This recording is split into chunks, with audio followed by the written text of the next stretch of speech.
existe um livro chamado O Líder que Brilha.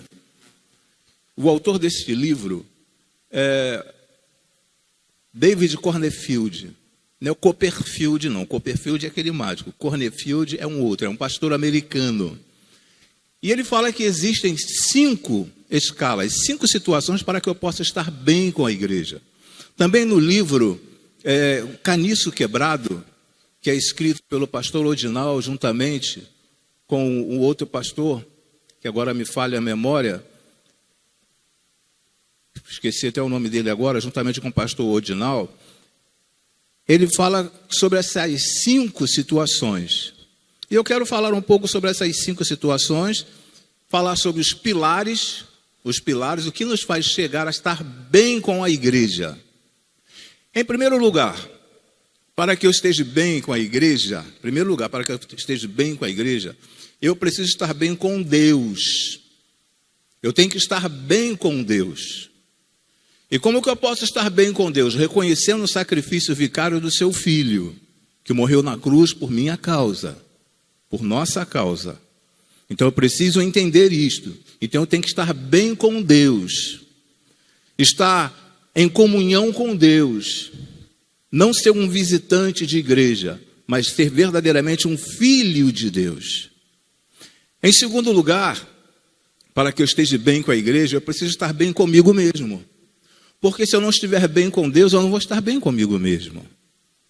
Estarei sempre murmurando, sempre reclamando, sempre criticando, sempre com alto índice de absenteísmo na igreja ou faltas na igreja, sem compromisso na igreja. Eu tenho que estar bem comigo mesmo. Se eu não estiver bem com Deus, eu não vou estar bem comigo mesmo. É aquele momento assim, hoje pela manhã choveu muito, né? Hoje pela manhã, meu Deus, choveu muito. E eu creio que muitos dos irmãos falaram assim, eu não vou à igreja hoje não. Estava até conversando com o irmão Antônio, com a irmã Leia também, desculpe utilizar o nome de vocês, mas falando assim, pela quantidade, pelo volume de água que estava caindo, estava difícil até de sair da sua casa e entrar no carro. Ainda mais os irmãos terem que vir de chapéu para a igreja.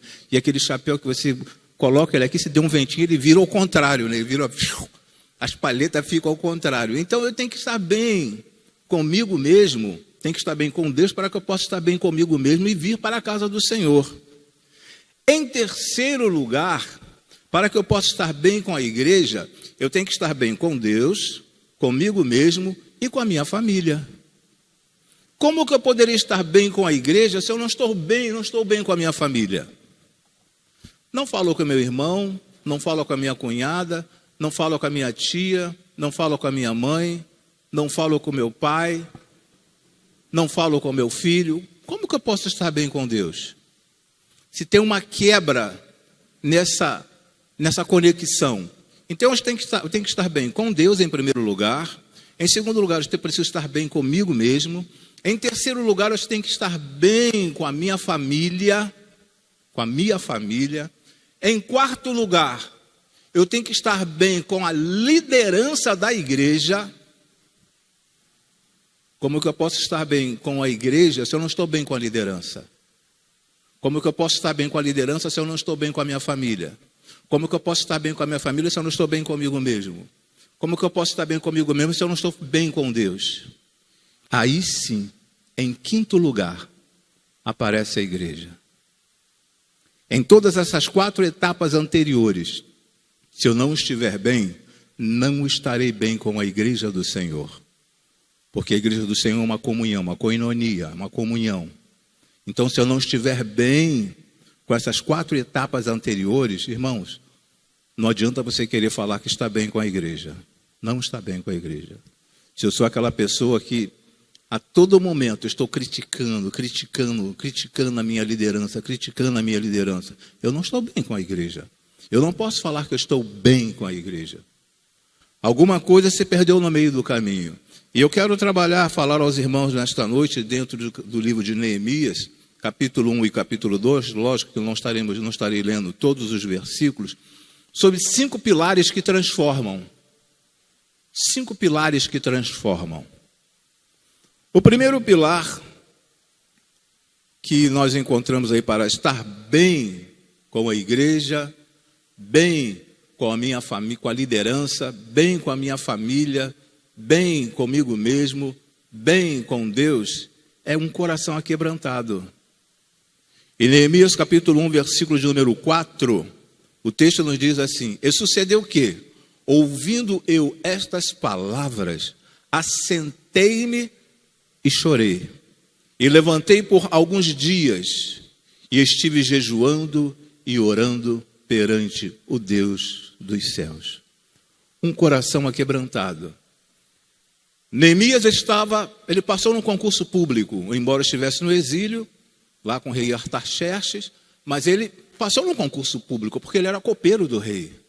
Ele estava muito bem obrigado, muito bem. Ele não tinha necessidade nenhuma, se ele fosse uma outra pessoa, falasse, estou bem aqui, o povo lá de Jerusalém, eles erraram, embora ele fale mais adiante, ele mencione que a família dele também errou, mas estou bem aqui, não vou me preocupar com eles, por quê? Por que eu vou me preocupar com eles? Então, a primeira situação, o primeiro pilar aí para que eu esteja bem com todas essas fases que eu mencionei, é preciso de um coração aquebrantado. E Neemias demonstrou um coração aquebrantado neste momento. Sucedeu que, ouvindo eu estas palavras, que palavras? Que Jerusalém estava sendo destruída, os muros derribados ou derrubados. Ele sofreu com aquilo. Um coração aquebrantado, você sofre juntamente com aquelas pessoas que você ama, que nós amamos. E Neemias, ele amava o seu povo. Embora estivesse cativo, embora estivesse lá no palácio, mas ele amava o seu povo. E a palavra nos diz que assentei-me e chorei. Lamentei por alguns dias e estive jejuando e orando perante a Deus. Será que ele estava orando e jejuando por causa dele, ou em prol dele? Não, por causa do povo que estava lá em Jerusalém. É um coração aquebrantado. Quantas vezes nós já acordamos pela madrugada e começamos a orar por aquele irmão que está passando por algum tipo de dificuldade? Quantas vezes? Irmãos nossos, em Cristo, não consanguíneo, irmãos em Cristo. Quantas vezes nós já paramos para orar pelos nossos irmãos, membros da igreja que estão passando por dificuldade? Teve um período aqui que muitos dos nossos irmãos perderam os seus móveis. Houve uma enchente, muitos aqui perderam móveis, perderam quase que a casa. A água chegou a 1,5 metro de altura. É lógico que nós chegamos aqui na igreja e começamos a orar. Senhor, olha, abençoe e guarde o teu servo nesse momento difícil. Mas eu falo, eu, individualmente, orarmos por estas pessoas. E Neemias fez isso. Ele não chamou, vem cá, vamos formar um grupo aqui, um grupo pequeno, e vamos orar pelos nossos irmãos que estão cativos lá em Jerusalém. Portas quebradas, queimadas, muros derribados. Ele não chamou um grupo, ele sozinho estava orando. Coração aquebrantado. Quando eu tenho um coração aquebrantado, eu sinto a dor do próximo. Eu começo a sentir a dor do próximo. E parte deste versículo que nós lemos anteriormente nos diz assim, ouvindo eu estas palavras, Hananias trouxe essa palavra até ele, assentei-me e chorei. Chorar por quê, se eu estou bem? Se eu como do bom e do melhor, visto as melhores roupas, tenho o meu conforto aqui. Mas a palavra nos diz que ele se assentou e chorou. Chorou por causa das mazelas dos seus irmãos, que, como eu falei, assim, conterrâneos, contemporâneos, que estavam lá em Jerusalém. Então ele demonstrou que ele sentia assim uma dor do próximo. A dor do próximo. Coitado do meu irmão. Às vezes muitos querem saber o que está acontecendo com a família do outro a nível de jornalismo, para poder informar, para repassar informação. E você não sabe o que está acontecendo. Olha, você não sabe o que está acontecendo com o Mahamed. Mahamed vocês não conhecem, só eu que conheço o Mahamed. Vocês não sabem o que está acontecendo com o Mahamed. Mas aí eu procuro saber o que está acontecendo com o Mahamed, também não vou falar, quem estiver curioso aí não vou falar. Eu procuro falar do Mahamed no intuito de que outros irmãos tomem conhecimento, não apenas, a expressão apenas é um pouco, é difícil de entender, não para orarmos por ele, mas para que os outros tomem conhecimento que o Mohamed não é tudo aquilo que ele imagina ser, o que ele pensa que é. Então, Neemias, ele sentiu a dor do próximo, dos seus irmãos que estavam cativos, que estavam lá sofrendo, não estavam cativos, ainda estavam lá sofrendo. E é necessário também que eu faça o quê? É necessário que eu faça a minha parte. É necessário que eu faça a minha parte. E o que ele fez? Estive jejuando e orando perante Deus dos céus. Estive jejuando e orando perante o Deus dos céus. Havia necessidade dele estar orando e jejuando? Mais uma vez, não. Humanamente falando, se eu estou bem,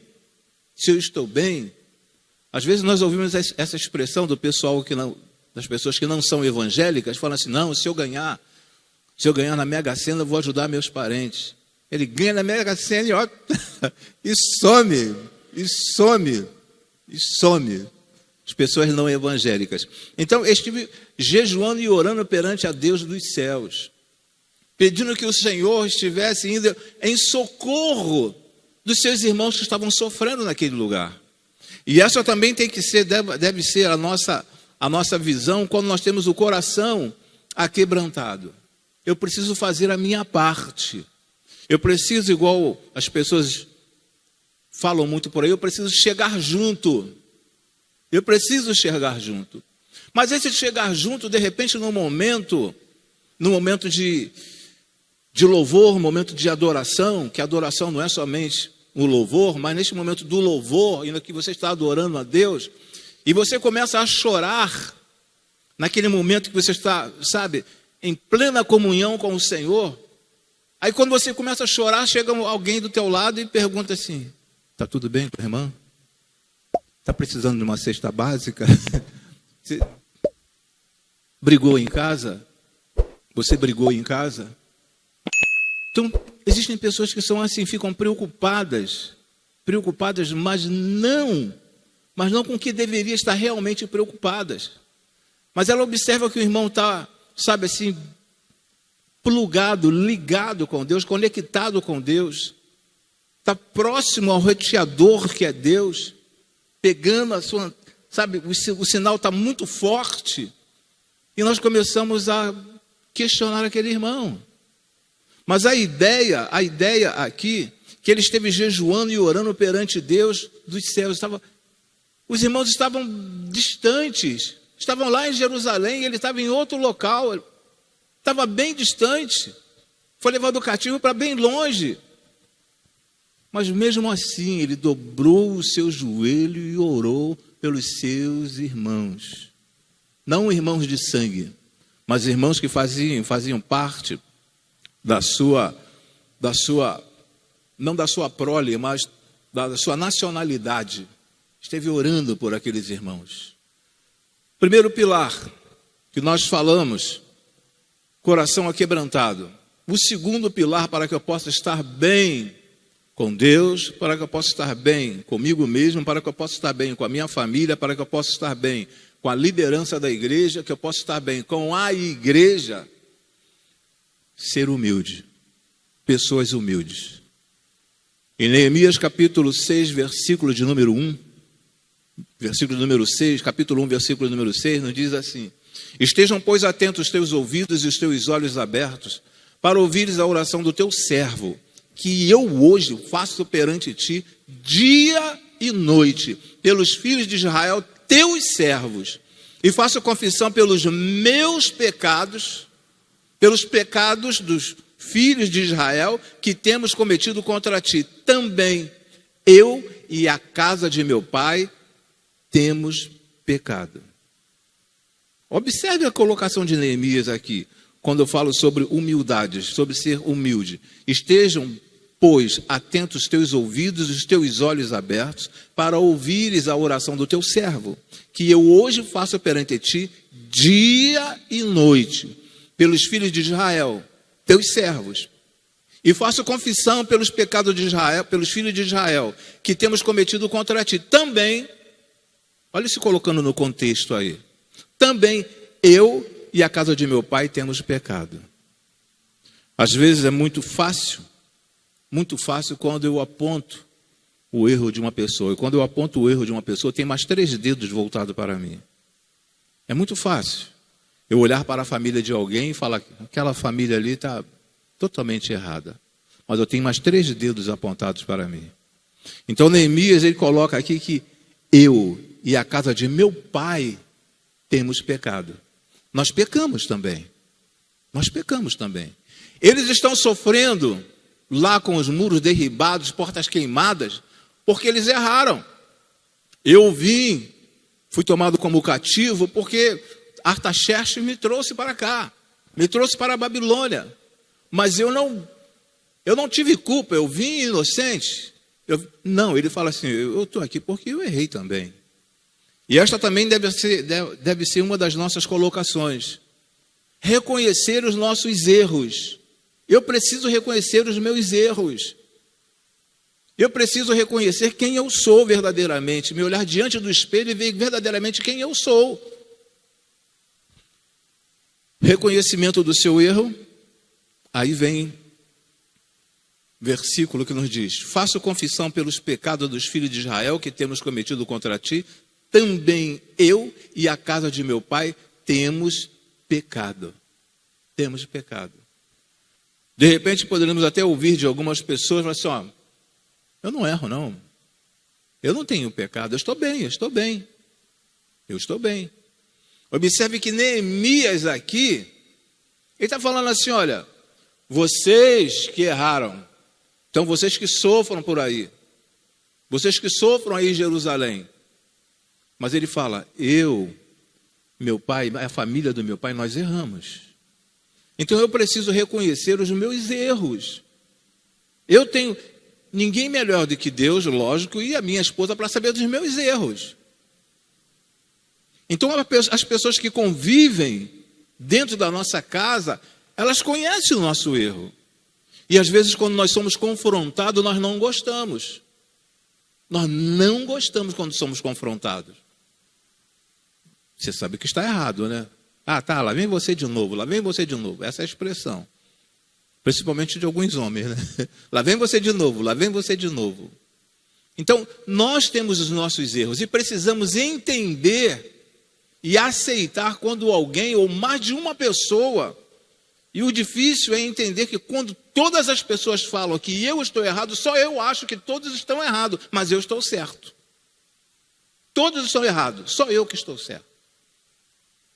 Neemias não viu assim. A visão de Neemias não era essa em relação ao povo de Israel. Eu reconheço que eu errei, que eu pequei. E a casa do meu pai também, nós pecamos. Por isto que o povo de Israel está passando por esta dificuldade. O segundo pilar, então, é reconhecer a humildade. Se eu quero estar bem com a igreja, se eu quero estar bem com a liderança da igreja, se eu quero estar bem comigo mesmo, com a minha família, se eu quero estar bem comigo mesmo, se eu quero estar bem com Deus, eu preciso lançar mão da humildade. Deixar que a humildade chegue até a mim e eu reconheça, Senhor Deus, eu também errei. A outra situação, o terceiro pilar para que estejamos bem, é um coração voluntário. Coração voluntário. Quantos ministérios às vezes precisam de ajuda? E às vezes eu tenho condições de ajudar, com o mínimo que seja, mas eu não ajudo. Quer ver um exemplo? Nós estamos às portas do ministério infantil, aqui na igreja e lá próximo na casa do irmão Samuel. Estamos às portas. E existe uma lista. E ali existe um material que não custa, de repente, R$5. Se você, dependendo do local que você estaciona o carro, você dá R$5 por flanelinha, que é um crime, e você está contribuindo para aquele crime, você dá R$5 para aquele flanelinha, por que não disponibilizar R$5 e ajudar dentro de um ministério? Coração voluntário. E quando eu tenho esse coração voluntário trazendo para essa nossa realidade momentânea, eu estou demonstrando que eu amo a igreja do Senhor. É um dos pilares. Eu estou demonstrando que eu amo a igreja do Senhor. E no versículo de 3 a 5, nos diz assim, nos fala desta forma: e disse ao rei: viva o rei para sempre. Como não estaria? O rei observou o semblante triste de Neemias. Havia observado o semblante triste dele. E o rei questionou. Não existe os nossos filhos, nossos pais, esposa, às vezes está com um semblante diferente, e você pergunta: o que está acontecendo contigo? Aí a esposa fala: nada não. Geralmente elas falam assim, né? Nada não, nada não. Mas o rei observou o semblante triste de Neemias, e ele responde, e disse ao rei: viva o rei para sempre. Como não estaria triste o meu rosto, estando a cidade, o lugar dos sepulcros dos meus pais, assolada e tendo sido consumida as suas portas a fogo? Como que eu não ficaria triste? Como que eu não posso ficar triste vendo as necessidades dentro desses ministérios, dentro da nossa igreja, e não ficar triste se eu não posso cooperar? Agora, se eu posso cooperar e não coopero, tem alguma coisa de errada. Tem alguma coisa de errada. Ou eu não estou bem com Deus, ou não estou bem comigo mesmo. Não estou bem com Deus, ou não estou bem comigo mesmo. Ah, não, se fosse outro ministério eu estaria cooperando, mas não tem nada a ver comigo, não tem nada a ver com o ministério que eu faço parte, então não vou cooperar não. Então Neemias aqui, ele demonstrou um coração voluntário. No versículo de número 4 ele ainda continua: e o rei me disse: que me pedes agora? Um rei bondoso, né? Um rei olhava. Por quê? Porque ele era uma boa pessoa. Se Neemias fosse uma pessoa péssima, primeiro que ele não seria copeiro do rei. Mas ele era uma pessoa assim de alto nível.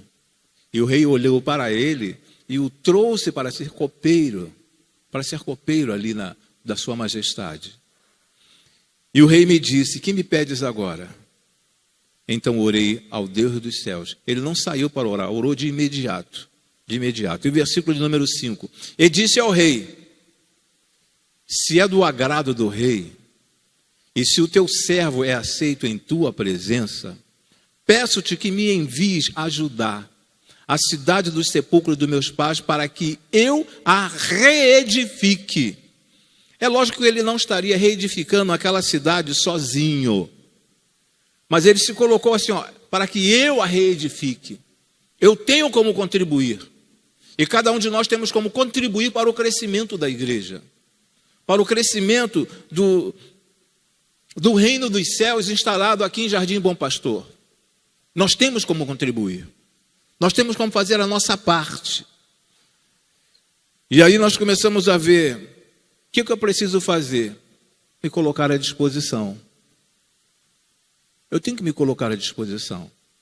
Quer ver um exemplo, exemplificando o que acontece na nossa igreja? Quando nós temos um conclave dos embaixadores, quantas pessoas que nem filho na embaixada têm, mas vêm ajudar na embaixada? Pessoas que se colocam à disposição. Elas vêm voluntariamente. Não, eu quero ajudar. Eu posso ajudar? Tem algo que eu possa fazer? E Neemias poderia permanecer lá onde ele estava, mas ele falou assim: olha, não, eu quero voltar e reedificar aqueles muros. Eu quero contribuir, eu quero fazer alguma coisa. Então ele se coloca à disposição. E quando ele se coloca à disposição, ele coloca também no próprio livro: me envies ajudar a cidade do sepulcro dos meus pais, para que eu a reedifique.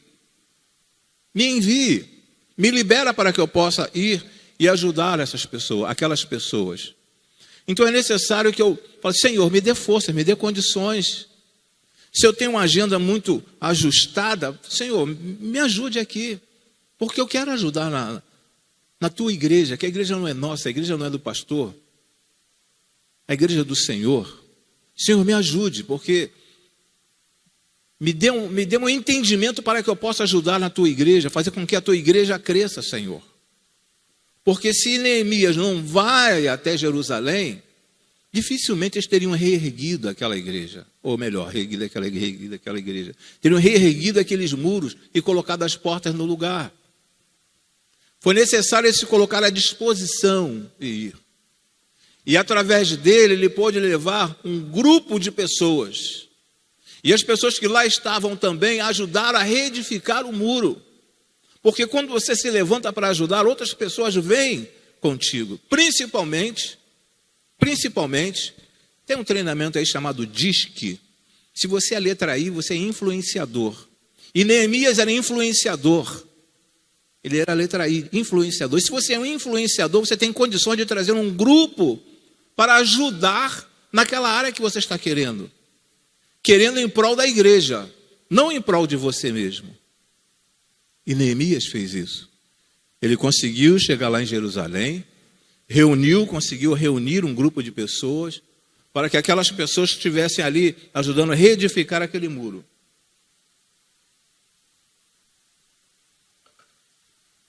O quarto pilar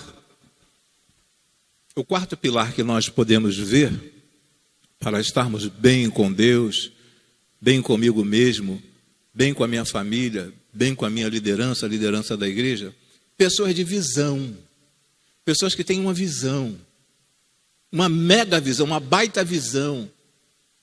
Tá bom desse jeito, tá bom. Esse número de banco aqui tá excelente. A nossa visão tem que ser o seguinte: vamos retirar aqueles bancos lá de dentro, colocar aqui para fora, trazer visitantes, fazer com que a nossa igreja cresça. Essa tem que ser a visão. Essa tem que ser a visão. Eu vou fazer a minha parte para que seja necessário pegar os bancos que estão guardados aqui atrás e colocar no salão. Pessoas de visão. E Neemias, no capítulo 2, versículos 7 e 8, nos diz assim: disse mais ao rei: se ao rei parece bem, deem-se-me cartas para os governadores da além do rio, para que me permitam passar até que chegue a Judá. E o versículo de número 8, como também uma carta para Asaf, guarda da floresta do rei, para que me dê madeira para cobrir as portas do passo da casa, para o muro da cidade e para a casa em que eu houver de entrar. E o rei me deu, mas deu, segundo a boa mão de Deus sobre mim. Segundo a boa mão de Deus sobre mim. Na medida que eu coloco o meu coração no reino de Deus, os olhos do Senhor Deus estará voltado para você, para cada um de nós. Na medida em que eu coloco a minha vida à disposição de Deus, a boa mão de Deus vai estar sobre mim, irmãos. Na medida que eu tenho uma visão, uma mega visão, a nível de igreja, da igreja do Senhor, dessa igreja que nós congregamos, a mão de Deus estará sobre você. Não é porque você estará ajudando uma igreja aqui em Jardim Bom Pastor, mas porque você está ajudando uma igreja do Senhor a crescer. Como também uma carta para Asaf, guarda da floresta do rei, para que me dê madeira para cobrir as portas do passo da casa, para o muro da cidade, para a casa em que eu houver de entrar. E o rei me deu, segundo a boa mão de Deus sobre mim. Não era segundo a boa mão do rei, segundo a mão de Deus sobre ele. E aí, o que é necessário quando eu começo a ver essa situação, quando eu começo a ter esta visão? Ver o que precisa ser feito. O que precisa ser feito na igreja? O que é necessário ser feito na igreja? Ver o que precisa ser feito. Neemias chegou ao conhecimento de Neemias, a situação lá de Jerusalém. O que precisa ser feito? O que eu posso fazer para reerguer aqueles muros? Ver o que precisa ser feito. O que nós precisamos fazer para ajudar e fazer com que a nossa igreja cresça cada vez mais. O que eu posso fazer? Senhor, eu estou à tua disposição. Me dê sabedoria vinda dos altos céus. Vê o que precisa ser feito. Aí, no versículo nos diz assim, deem-se-me carta para os governadores da além do rio, para que me permitam passar até que chegue a Judá. Porque para chegar até Judá, ele precisava de permissão. Porque era um local muito distante. E ele precisava de permissão para passar por aqueles lugares. E com a permissão do rei, ele chegaria até aquele lugar. E você tem a permissão do Rei dos Reis. Nós temos a permissão do Rei dos Reis para chegarmos onde nós queremos, onde nós pretendemos. Para o crescimento da igreja do Senhor. Para a expansão do reino dele estendido aqui na face da terra. Nós temos condições para isso. E aí, continuando no versículo, ainda nos diz: para que me dê madeira para cobrir as portas do paço da casa, para o muro da cidade e para a casa em que eu houver de entrar. Pediu também lá o chefe lá que tomava conta da floresta: olha, eu vou precisar de madeira. Então é necessário que o senhor assine aí um documento, libere um documento para que seja liberada essas madeiras também. Então ele tinha uma visão. E tudo quanto nós vamos fazer, precisamos fazer, nós temos que ter uma visão. Senhor, me dê uma visão, me dê uma estratégia. E ele pediu essa visão, pediu a estratégia ao Senhor Deus para que ele pudesse tocar o que estava no coração dele, fazer o que estava no coração dele. Lembrando e partindo de um princípio, daquele princípio, eu preciso estar bem com Deus, e depois eu tenho que estar bem comigo mesmo, porque se eu não estiver bem comigo mesmo, aí está caindo o vidro, estou nem aí. Os vidros estão quebrados, não estou nem aí. Mas a minha casa, eu quero trabalhar na minha casa, eu quero como é que dá o nome? Quero trabalhar, me ajudem aí. Eu quero reformar. Eu quero reformar a minha casa. E aí reforma a casa. Nada contra, eu tenho que reformar a minha casa, porque senão minha casa não pode cair. Mas eu tenho que lembrar da casa do Senhor também. Eu tenho que lembrar da casa do Senhor. O quinto e último pilar, estar na direção de Deus. Está na direção de Deus. Neemias capítulo 2, versículo de número 12. E de noite me levantei, eu e poucos homens comigo, e não declarei a ninguém o que o meu Deus me pôs no coração para fazer em Jerusalém. Deixa eu parar aqui um pouco. Existem coisas que Deus coloca no teu coração que não é bom que você compartilhe com os outros. Quando você vai compartilhar, alguém vai dizer: não vai dar certo não. Eu já tentei, mas não consegui. Você quer prestar um concurso, de repente, vai prestar um concurso? Você vai dar dinheiro para o governo? Porque sabe o número de pessoas que estão concorrendo com você? São aquelas pessoas que te jogam lá para cima, que querem te ajudar, pisando em você. Aqui, e de noite me levantei, eu e poucos homens comigo, e não declarei a ninguém o que o meu Deus me pôs no coração para fazer. Então existem coisas que Deus coloca no nosso coração que você tem que realizar. E não sair falando assim: olha, eu estou pretendendo fazer isso, fazendo aquilo, porque sempre haverá alguém para ser o contrário. Nós observamos aqui Sanbalat e Tobias. Observamos aqui o que eles fizeram também. Então Deus colocou no meu coração, Deus colocou no teu coração, vai e faça. Vai e faça. Não sai falando assim: olha, eu estou pensando em fazer isso, a não ser com a pessoa certa, com o teu líder, com o pastor. Meu líder, eu estou pensando em fazer isso, o que o senhor acha? O que você acha? Pastor, eu estou pensando em fazer isso, o que o senhor acha? Pegar a orientação e passar a informação para quem de direito. Para quem de direito. Neemias, ele não quis chegar espalhando assim: olha, estou voltando para Jerusalém, lá para Judá, para reerguer os muros, colocar as portas que estão queimadas nos seus devidos lugares. Ele não fez isso. Não declarei a ninguém o que meu Deus me pôs no coração para fazer em Jerusalém. E não havia comigo animal algum, senão aquele em que estava montado. Praticamente ele não levou nada. Não levou nada. Ele estava indo na fé. Na fé. E aí nessa situação, que quando nós estamos na direção de Deus, saber a hora de falar. Saber a hora de falar. Existem pessoas que falam pouco, mas com o tempo desenvolvem.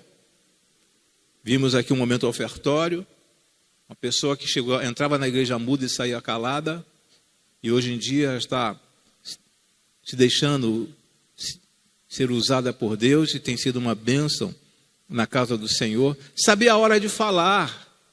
Tem pessoas que falam muito, irmãos. É mesmo? Olha, eu tenho uma coisa para te contar. Mas você não fala para ninguém, não. Você não fala para ninguém, não. Tá bom? Estou falando só para você. Você jura que não vai falar para ninguém? Você jura que não vai falar para ninguém? Saber a hora de falar. E o texto, só relendo, não declarei a ninguém o que meu Deus me pôs no coração para fazer em Jerusalém. Esse tal de WhatsApp é bom, é bênção. Às vezes eu não entro em não respondo algumas mensagens de WhatsApp porque você vê que é só a pessoa querendo fomentar, aumentar ainda mais a situação. Eu não entro. Não respondo. Sinceramente, não respondo. Algumas pessoas até questionam, senhor, pastor, o senhor não vê o WhatsApp? Eu vejo. Mas só que tem assunto que você não vai ficar alimentando aquele assunto ali. E tu vê que são palavras que não são edificantes, só informativo a nível de querer que todos saibam o que está acontecendo. Então, saber a hora de falar. E Neemias, retornando ao versículo, não declarei a ninguém o que meu Deus me pôs no coração para fazer em Jerusalém. Não declarei a ninguém. Não falei para ninguém. O que Deus colocou no meu coração. Faz o que Deus quer. Faz o que Deus quer que você faça. Meu Deus me pôs no coração para fazer. Certamente Deus colocou algo no teu coração para fazer. Certamente o Senhor tem colocado no nosso coração alguma coisa para ser feita. Mas sempre lembrando, eu tenho que estar bem, em primeiro lugar, com quem? Com Deus. Em segundo lugar, bem comigo mesmo. Porque se eu não estiver bem com Deus, eu não vou estar bem comigo mesmo. Eu preciso estar bem com Deus para que eu possa alcançar os céus, ser salvo e um dia estar junto com o Senhor Deus. Porque se eu não estiver bem com Deus, não adianta. Você vai frequentar a igreja, você vai vir, algumas pessoas costumam dizer, eu assisti o culto. Nós não, é um erro gravíssimo falar quando está assistindo o culto, porque nós não assistimos o culto, nós prestamos culto. Quem assiste culto é Deus. Não adianta estar na igreja e vai dizer, eu estive lá o culto inteiro.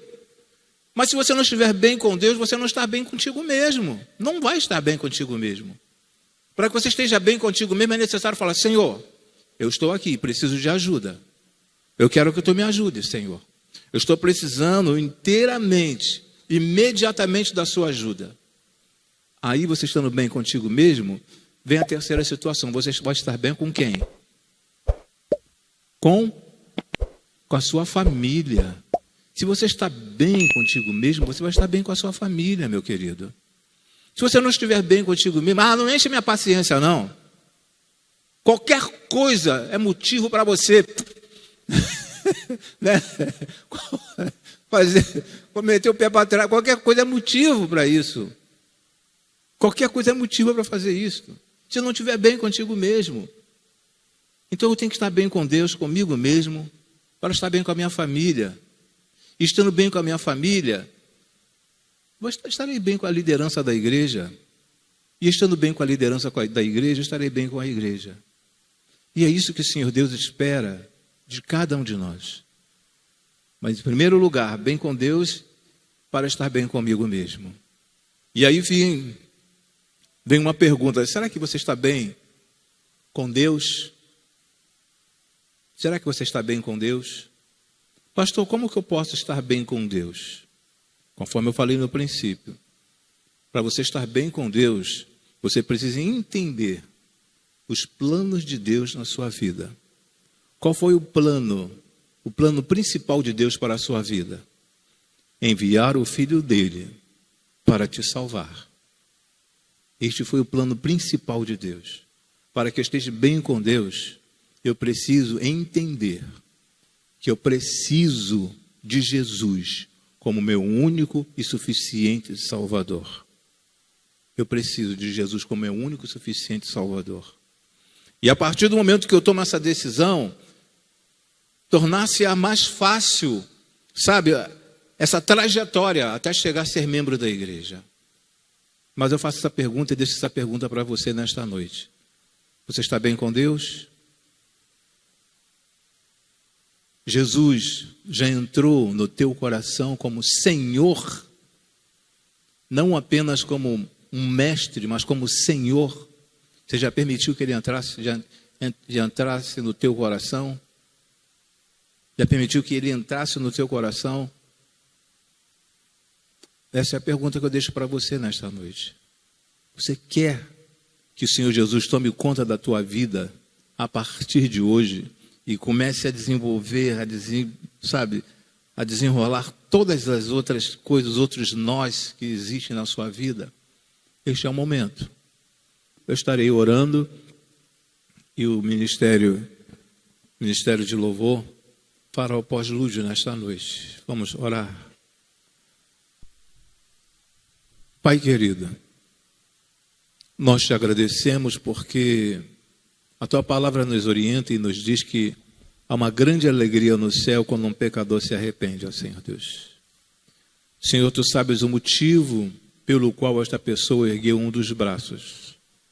Nos ajude como igreja, ó Senhor Deus, a caminhar com esta pessoa e que possamos dar o máximo, ó Senhor Deus, para poder fazer com que essas pessoas trabalhem junto conosco aqui na igreja, ó Senhor Deus.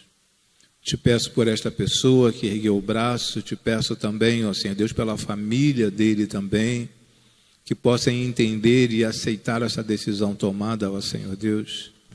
Te peço pelos demais que ouviram da tua palavra nesta noite, mas não tomaram uma decisão, ó Senhor Deus. Mas tu és aquele que sonda os corações. Quem sabe essas pessoas já colocaram no coração o desejo de te servir, ó Senhor Deus, mas não tornaram público nesta noite. Nós te agradecemos e te suplicamos em um nome, por amor de Cristo Jesus. Continue ajudando a esta pessoa que ergueu um dos braços, ó Senhor Deus. Muito obrigado, ó Senhor Deus. E agora que o amor de Deus Pai e a graça salvadora do nosso Senhor e Salvador Jesus Cristo e as doces consolações do Espírito Santo de Deus estejam com todo Israel espalhado pela face da terra, agora e para tudo sempre. Amém e amém, Senhor. Que o Senhor vos abençoe e vos guarde, e faça com que o rosto dele resplandeça sobre cada um de vós, e lhes dê a paz. Vão em paz, em o nome de Jesus. Deus abençoe a cada um de vocês. Amém? Ministério de Louvor.